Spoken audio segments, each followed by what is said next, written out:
Você está no canal Eu Estudo a Lição com o pastor Samuel Camilo. Hoje é quinta-feira, dia 1º de junho de 2023. E o tema que estudaremos na nossa lição será Graça para a Obediência.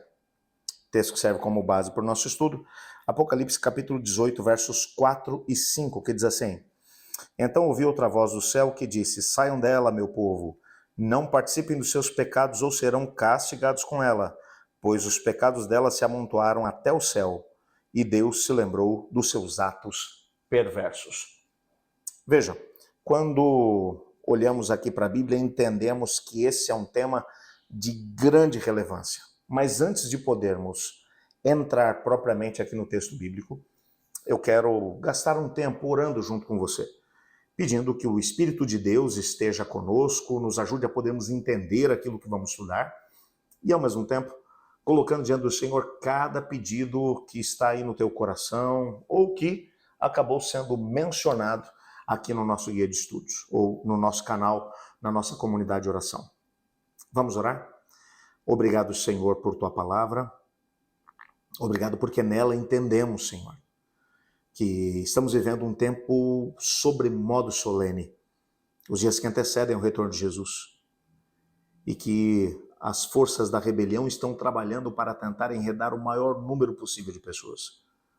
Nos ajude a podermos entender o que o Senhor espera de nós, a entesourarmos a tua Bíblia no nosso coração. Pedimos também que o Senhor possa ouvir cada clamor que foi colocado dentro do nosso chat, cada pedido que aqui foi enviado, e ao mesmo tempo que esteja com cada pessoa, Pai, que nesse momento ora junto comigo. O coração talvez esteja apertado, angustiado, esperando uma resposta da tua parte. Eu sei que o Senhor tem todas as respostas que buscamos. E cremos, Pai, que da tua parte receberemos a resposta que precisamos. Só te peço, não tardes em nos visitar e nos responder, pois oramos em nome de Jesus. Amém. Bem, quando olhamos aqui para a Bíblia, nós percebemos, dentro do contexto do que estamos estudando essa semana, a Bíblia ela vai mencionar uma mulher que é vestida de escarlate e púrpura, está sentada sobre uma besta púrpura. Essa mulher, ela tem algumas características, já vimos durante essa semana. Essa mulher, ela tem em suas mãos um cálice com as abominações da sua prostituição. E já vimos que a prostituição no contexto bíblico representa a apostasia, o momento em que a verdade é transvestida e acaba se tornando um erro. Mas uma pergunta que talvez você faça: mas pastor, a gente tem algum texto que nos ajuda a entender quais são as doutrinas bíblicas principais que estão representadas por esse cálice de imoralidade ou de prostituição? Há um texto de Ellen White, da meditação matinal Maranata, o Senhor Vem, do ano de 1977, na página 163, onde ela menciona exatamente isso. Ela diz: qual é esse vinho? Falando sobre o vinho da prostituição que se encontra dentro da taça nas mãos da mulher. E ela diz: suas falsas doutrinas. Ela tem dado ao mundo um falso sábado em lugar do sábado do quarto mandamento. E tem repetido a falsidade que Satanás proferiu pela primeira vez a Eva no Éden. A imortalidade natural da alma. Certamente não morrerás. Quando olhamos aqui, percebemos qual é a base sobre a qual a rebelião trabalha. O ódio do inimigo é canalizado diretamente contra o quarto mandamento. E já vimos o porquê em algumas lições anteriores.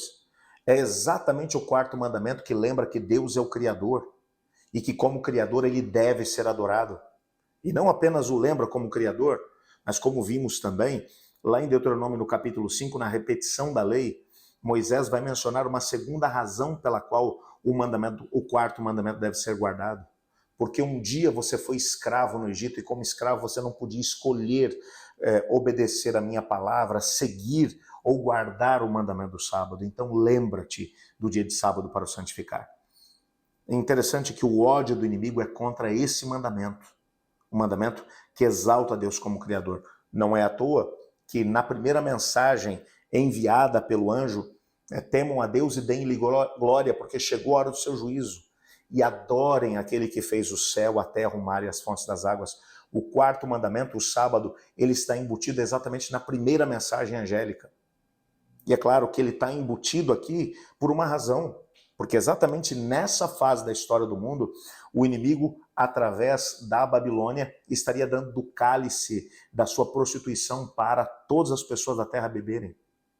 Quando olhamos para aquilo que se passa dentro do contexto do nosso planeta, dentro do mundo cristão evangélico, e ao mesmo tempo protestante, e não só católico, o mundo cristão em geral, você percebe nitidamente que a grande e esmagadora maioria guarda o domingo ao invés do sábado. E isso não é uma coisa que, de repente, alguns o façam sem saber da sua origem. Há um texto que aparece aqui no nosso guia de estudos, que é de uma obra de um indivíduo chamado Edward Hiscox, no dia 13 de novembro de 1893, ele diz o seguinte, é muito interessante aqui a frase que ele vai dizer. Esse texto, na verdade, foi enviado para um grupo de pastores protestantes. E ele vai dizer, que pena que o domingo tenha vindo carimbado com a marca do paganismo e sido batizado com o nome do Deus Sol, depois adotado e sancionado pela apostasia papal e transmitido como um legado sagrado ao protestantismo. Esse texto ele nos mostra de forma bem clara, e isso escrito por um ministro de uma denominação protestante, onde ele menciona exatamente aqui as fases pela qual a guarda do domingo passou. O domingo ele tem uma origem pagã, porque é o dia do Deus Sol.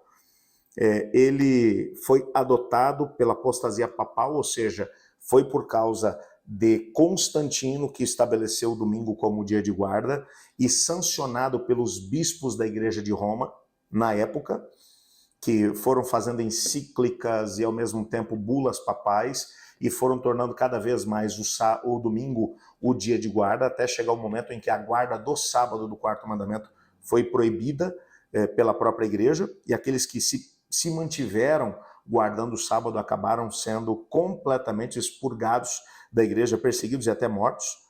E depois, com a revolução, a reforma protestante, a reforma não conseguiu chegar a resgatar o domingo ou o sábado como dia de guarda, mas o domingo foi sancionado ali também. E hoje, a grande maioria esmagadora do mundo cristão, apesar de não ter um único dia, um único texto que mencione que o domingo deve ser guardado, nenhum texto em nenhuma das partes da Bíblia, nem no Antigo nem no Novo Testamento, que mande guardar um outro dia a não ser o sábado. As pessoas hoje em dia, a grande massa do mundo cristão acaba guardando esse mesmo dia. E você olha para isso tudo e percebe nitidamente que o vinho da prostituição que é dado por Babilônia a todas as pessoas, ela não está mencionando aqui. Uma das partes, uma dessas doutrinas falsas é a guarda do domingo. E ao mesmo tempo a questão da imortalidade da alma, que já vimos durante essa semana, é um engano que também tomou conta do mundo cristão. Desde os tempos em que o paganismo se misturou com o cristianismo, que a crença numa alma imortal, e principalmente depois, ali no período medieval, quando a própria igreja, buscando crenças pagãs, acabou criando a doutrina de um inferno de fogo, e ao mesmo tempo que o indivíduo, a partir do momento da morte, ele já vai direto para o paraíso, indo contra aquilo que a própria Bíblia ensina sobre o sono da morte. Jesus chamou a morte de sono. Os apóstolos se referiram à morte como um sono.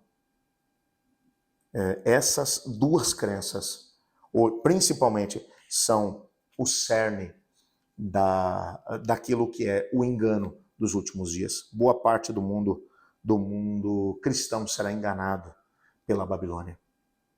Bom, você vai dizer, pastor, mas eu tenho a convicção de que o sábado deve ser guardado. Isso é uma coisa tão forte que eu tenho um filho de 12 anos com síndrome de Down, o Emanuel. E um dia desse a gente estava descendo o elevador, era um sábado pela manhã, e um vizinho, claro, vizinho que não era adventista, ele estava com o celular dele ouvindo algumas músicas, umas músicas seculares, é claro, um indivíduo nem sei se ele professava alguma religião, mas enquanto ele ouvindo aquela música, o Emanuel, em determinado momento, olha para ele e diz, que vergonha, isso não é música de sábado. Até ele já tinha entendido. E às vezes nós temos um entendimento que é raso a respeito disso. Por que é que devemos guardar o sábado? Por que é que cremos numa alma mortal? Qual é a base que temos bíblica para podermos estar firmemente alicerçados nessas crenças? Se não tivermos um conhecimento do que a Bíblia ensina a respeito disso, pode ter a certeza de que nós poderemos estar entre aqueles que serão enganados nos últimos dias. Eu espero que nesse dia a base para a tua vida seja a Bíblia, a palavra de Deus. Estude, ganhe embasamento, para que nada, absolutamente nada te desvie, nem para a direita nem para a esquerda, daquilo que é o assim diz o Senhor. Que Deus te abençoe, que Deus te guarde. Eu estudo a lição. E você?